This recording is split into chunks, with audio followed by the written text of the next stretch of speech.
ETF index mutual funds నేర్చుకుని stock మార్కెట్లో రాణించాలనుకుంటున్నారా? వెంటనే ఈ నెంబర్కి కాల్ చేయండి. ఉగాది శుభాకాంక్షలు. మనతో ఈరోజు అనంతలక్ష్మి గారు ఉన్నారు. నమస్తే అమ్మా.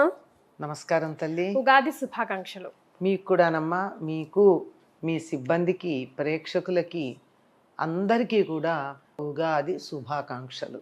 తెలుగువారి సంవత్సరాది ఉగాది కదమ్మా. మరి ఈ ఉగాది విశిష్టత ఏంటి? పంచాంగ శ్రవణం విశిష్టత ఏంటి? అసలు ఈ రోజే ఉగాది పచ్చడి చేసుకొని ఎందుకు మనందరం తీసుకుంటాం? లాంటి ప్రశ్నలకు మీ ద్వారా సమాధానం. తప్పనిసరిగానమ్మా. కాలాన్ని భగవత్ స్వరూపంగా ఆరాధించటం భారతీయులకి అలవాటమ్మా. ఇది నేను ఎప్పుడూ చెప్పే మాటే, కొత్తగా ఏం చెప్పట్లా. కాలాన్ని ఆరాధించటం అంటే గడియారాన్ని పూజిస్తే అయిపోతుందా? మరి కాదు కదా. అంటే కాలానుగుణంగా మన జీవితాన్ని మలచుకుంటూ, దానికి తగినట్టుగా ఉంటూ, కాలంలో వచ్చే మార్పులను అనుసరించి ప్రకృతితో మనని మనం అనుసంధానం చేసుకుంటూ ఆరోగ్యంగా ఉండడానికి చేసేటటువంటి ప్రయత్నమే కాలాన్ని ఆరాధించటం. దరిదాపుల్లో మన పండగలన్నీ కూడా అదే విధంగా ఉంటాయి. అందులో ఇప్పుడు మనం ఉగాది అని మనం మొదలు పెట్టుకుంటున్నాం. ఉగాది అంటే ఏమిటి అంటే దానికి యుగాది మారి ఉగాది అయింది అంటారు. నిజానికి అట్లా ఏది చాలా తక్కువ. పోనీ యుగాది అనుకున్నా యుగాలు ప్రారంభమైనటువంటి మొదటి రోజు అని అర్థం చెప్పారు. కానీ దానికన్నా ఉగాది అన్నదే సరైన పదం అని చెప్పుకుంటారు. ఉ అంటే నక్షత్రం, గా అంటే గమనం, ఉగా ఆది నక్షత్ర గమనాన్ని లెక్కించటం మొదలుపెట్టినటువంటి సమయం. ఎందుకు అంటే లెక్క కట్టడం మనిషికి బాగా అలవాటు. ప్రతిదాన్ని లెక్కలేస్తాం, లెక్కలేస్తూ సమయాన్ని కూడా పరిగణనలోకి తీసుకుంటూ ఉంటాం. అట్లా ఉన్నప్పుడు కాలాన్ని ఇలా లెక్క కట్టడానికి ఉపయోగించుకున్నటువంటివి ఏదైతే ఏముంది అంటే కాలాన్ని మనం ఎక్కడ లెక్క పెట్టడం మొదలు పెడితే దానికన్నా ముందు ఆగిపోతుంది. వర్తులాకారంలో ఉంటుంది కాలగమనం. ఆదివారంతో వారం మొదలైతే శనివారంతో పూర్తయి మళ్ళీ ఆదివారంతో మొదలు. ఒకవేళ నేను శనివారంతో మొదలు పెడతానన్నారు అనుకోండి, అప్పుడు శుక్రవారం చివర శనివారం మొదలు. ఎక్కడ మొదలు పెట్టినా అంతకుముందు దాంతో పూర్తయి వర్తులాకారంగా వస్తూ ఉంటుంది. అట్లా వచ్చే చోట ఎక్కడి నుంచి మొదలు పెడతాము అంటే మన వాళ్ళు కొంత శాస్త్రీయంగా ఆలోచించారు. భారతదేశంలో ఉన్నటువంటి వేద ధర్మం తెలిసినటువంటి ఋషులు కంటికి కనపడేటటువంటి పదార్థానికన్నా దాని వెనకాల ఉన్న యథార్థాన్ని చూసేటటువంటి ప్రయత్నం చేసి ఎప్పుడు కాలాన్ని పరిగణనలోకి తీసుకుని గణించటం మొదలు పెట్టాలి అన్నది ఆలోచించినప్పుడు వాళ్ళకి మనోనేత్రంతో దర్శించినప్పుడు కనపడినటువంటిది. దాన్ని బట్టి చైత్రమాసం శుక్లపక్షం పాడ్యమి సూర్యోదయ సమయంలో ఉన్నప్పుడు ఉగాదిగా మనం లేక సంవత్సరాదిగా దాన్ని లెక్క కట్టాలి అని చెప్పారు. ఎందుకు చెప్పారు అంటే వాళ్ళ దృష్టికి వచ్చినటువంటిది. అంటే తపస్సు చేసి మనోనేత్రంతో దర్శించి వారు లెక్క కట్టి శాస్త్రీయంగా చెప్పినటువంటిది. అంటే చైత్రే మాసే జగద్బ్రహ్మ ససజ్జ ప్రథమే హని శుక్లపక్షే సమగ్రంతు తథా సూర్యోదయే సతి వత్సరాదౌ వసంతాదౌ రవిరాజ్యే తదైవచ. ఈ జగత్తునంతా బ్రహ్మగారు సృష్టించటం ప్రారంభించి ఎప్పుడు పూర్తి చేశాడు? ససజ్జ పూర్తిగా చేసింది ఎప్పుడు అంటే చైత్రే మాసే, చైత్రమాసంలో ప్రథమే హని మొదటి రోజు శుక్లపక్షే శుక్లపక్షంలో సమగ్రం పూర్తి చేసి తథా సూర్యోదయే సతి అప్పటి నుంచి సూర్యోదయం నుంచి లెక్కపెట్టి వత్సరాదౌ అన్నాడు. ఇది సంవత్సరానికి మొదలు. వసంతాదౌ ఇది వసంత ఋతువులో కూడా మొదలు అని చెప్పి అక్కడి నుంచి ఇదిగో లోకం మొదలైందండి తయారు చేసి పెట్టాడు. ఇహ స్టార్ట్ అని ప్రారంభించట. అంటే వసంత ఋతువు, చైత్రమాసం, శుక్లపక్షం, ప్రథమా తిథి అంటే పాడ్యమీ తిథి, సూర్యోదయంలో ఉన్న సమయంలో మొదలు పెట్టమని చెప్పాడు. అందుకని మనం లెక్క కట్టడం అప్పటి నుంచి మొదలు పెట్టాం. జనరల్గా మా పిల్లలు అడుగుతా ఉన్నారు, ఈరోజు ఏంటమ్మా స్పెషల్ అంటే, ఉగాదిరా తెలుగువారి సంవత్సరాది, this is our new year అంటే, అదేంటి January 1st కదా వి సెలబ్రేట్ అని అంటుంటారు. That's all world, but for Telugu people ఈ రోజు రా అంటే వాళ్ళు కన్విన్సింగ్ గా చెప్పాలంటే ఏం చెప్పాలి ఈ ప్రశ్న? వాళ్ళ కన్విన్సింగ్ గా చెప్పడానికి సత్యం చెప్తే చాలమ్మా. అబద్ధాలు చెప్పక్కర్లా, వాళ్ళని మెలిక తిప్పి మడత పెట్టి చెప్పక్కర్లా, ఉన్నది ఉన్నట్టుగా చెప్తే చాలు. భారతీయులు కాలాన్ని లెక్క కట్టడంలో సూర్యుణ్ణి చంద్రుణ్ణి ఇద్దరిని పరిగణనలోకి తీసుకుంటారు. ఎందుకంటే చంద్రుడికి సంబంధించిన కళలను అనుసరించి మొత్తం అంతా మనకి చాలా బాగా జరుగుతూ ఉంటుంది. మొత్తం పునరుత్పత్తి వ్యవస్థ అంతా కూడా చంద్రుడి మీద ఆధారపడి ఉంటుంది. మీరు గమనించినట్టయితే చాంద్రమానంలో నెలకి 28 రోజులే ఉంటాయి. ఆరోగ్యకరమైనటువంటి స్త్రీకి నెలసరి 28 రోజులకే వస్తుంది, కరెక్ట్, ఆరోగ్యంగా ఉంటాయి.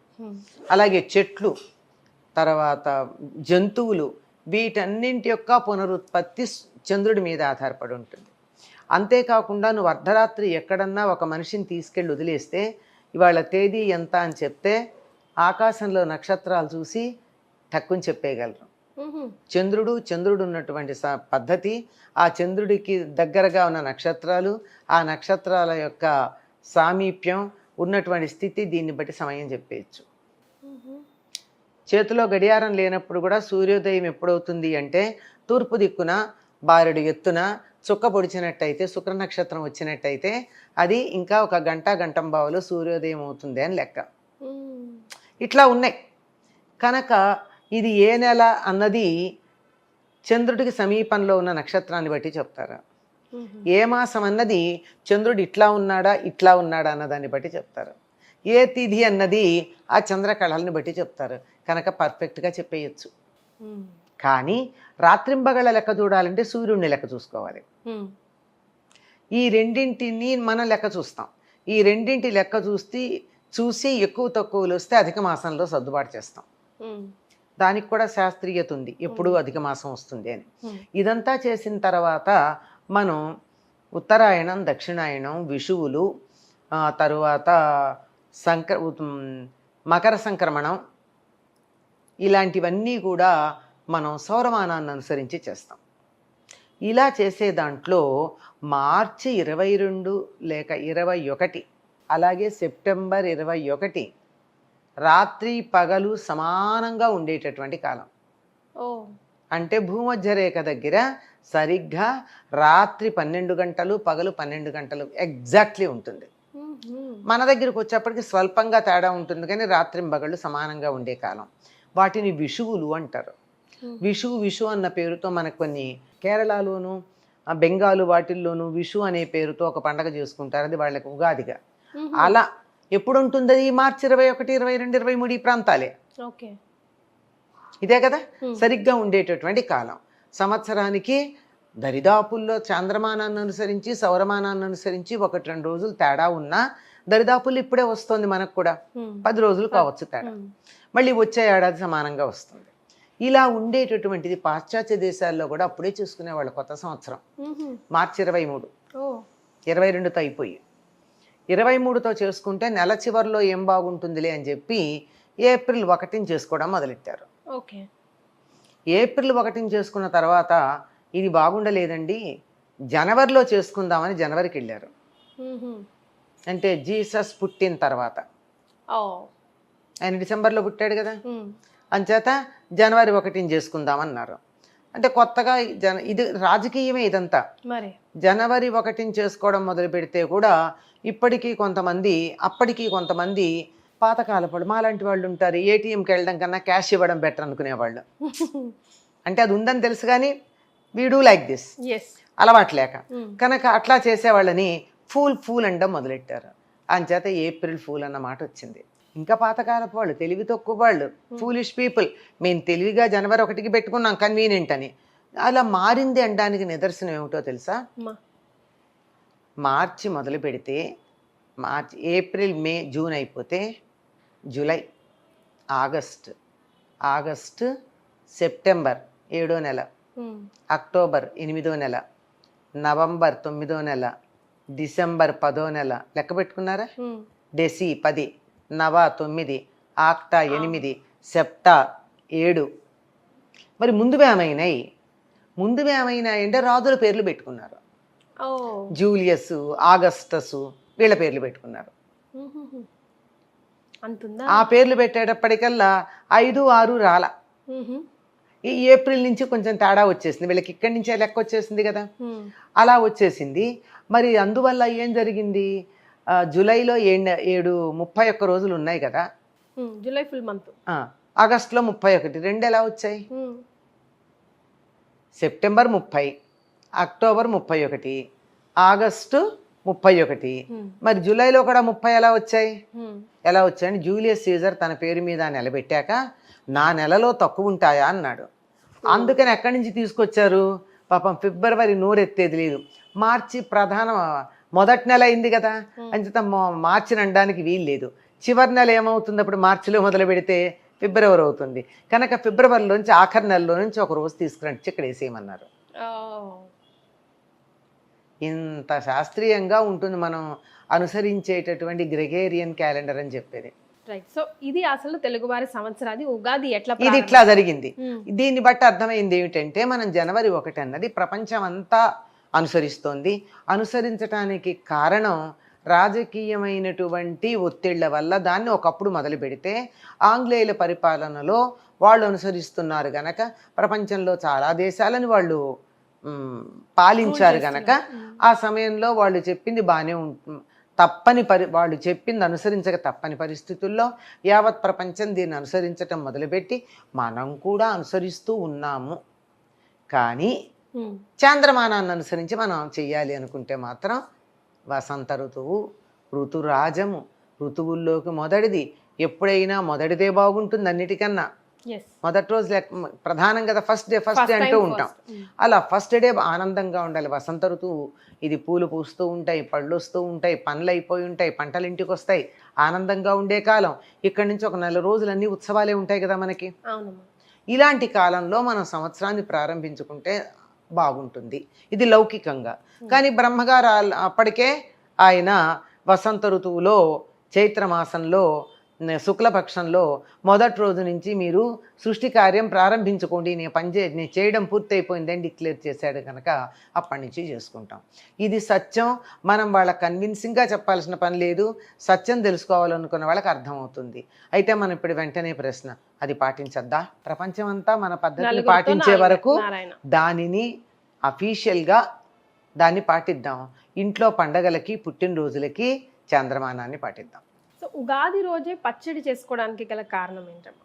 మనకి పండగలన్నీ కూడా ప్రకృతితో సంబంధం ఉన్నవని చెప్పుకున్నాం కదా.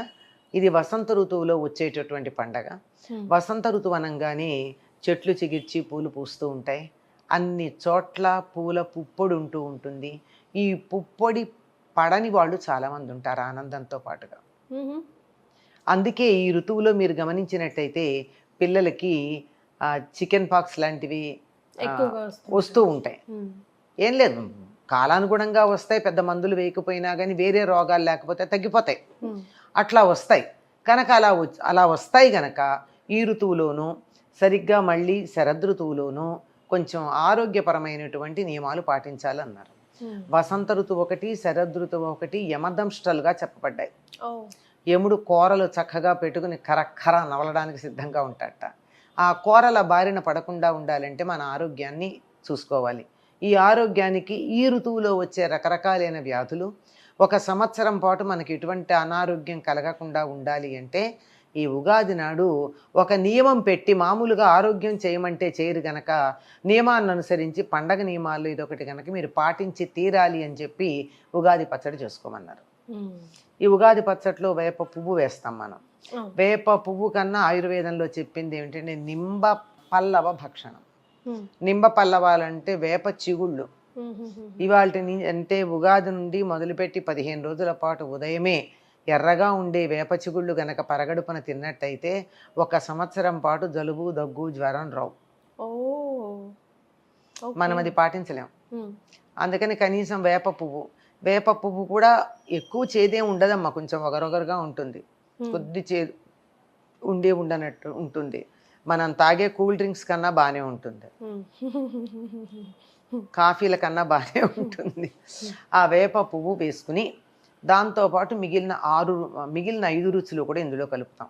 ఇప్పటిదాకా పంటలు వచ్చినా కొత్తవేవి వాడరమ్మా. ఇప్పటిదాకా మామిడికాయ, మామిడి పింద, సరే పండు సంగతి పక్కన పెట్టండి, వాడరు. కొత్త చింతపండు ఇప్పటిదాకా వాడరు. కొత్త బెల్లం అన్నింటినీ ఇప్పుడు మొదలు పెడతారన్నమాట. కొత్త చింతపండు, కొత్త బెల్లం, మామిడి పింద, తొక్కతో ఉండాలి సుమా. మామిడి పిందలు, వేప పువ్వు, కొద్దిగా సైంధవ లవణం, ఇవన్నీ వేసి షడ్రుచులు అందులో ఉన్నాయి. 6 రుచులు ఉన్నాయి. ఈ 6 రుచులు ఆరోగ్యానికి, క్షేమాన్ని కలిగించేటటువంటివి. ఇందులో ఆవు నెయ్యి కూడా వేయమని చెప్తారు ఆరోగ్యానికి. కొంచెం శాస్త్రానికి అది కొంచెం వేయాలి, వేస్తే ఆరోగ్యం. ఆవు నేతితోనే దీన్ని ప్రాసన చేయాలి. ఇలా గనక చేసినట్టయితే ఆరోగ్యంగా ఉంటుంది. ఇక ఇందులో వేసిన మిగిలినవన్నీ కూడా మన ఇష్టానుసారం వేసుకునేది. ఇందులో కారం చెప్పడం మర్చిపోయాం, మిరియాలు, మిరపకాయలు కాదు, మిరియాల పౌడర్. మిరియాలకు ఉన్న లక్షణం ఏమిటంటే మన శరీరంలో వేడి ఉంటే చలవ చేస్తాయి, మన శరీరంలో చలవ ఉంటే వేడి చేస్తాయి, టెంపరేచర్ మెయింటైన్ చేస్తాయి.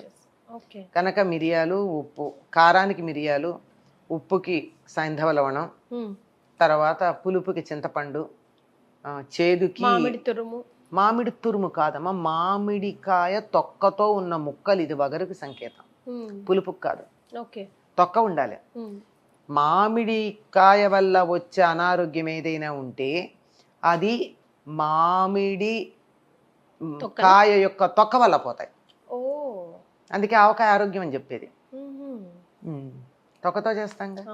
నిమ్మకాయకైనా అంతే, తొక్క తీసుకున్నట్టయితే ఎసిడిటీ లాంటిది రాదు, తొక్కతో తీసుకోవాలి. అందుకే ఊరగాయలన్నీ తొక్కతో చేస్తాం. కనుక ఇవన్నీ 6 రుచులు ఇందులో సరిపోయినాయి.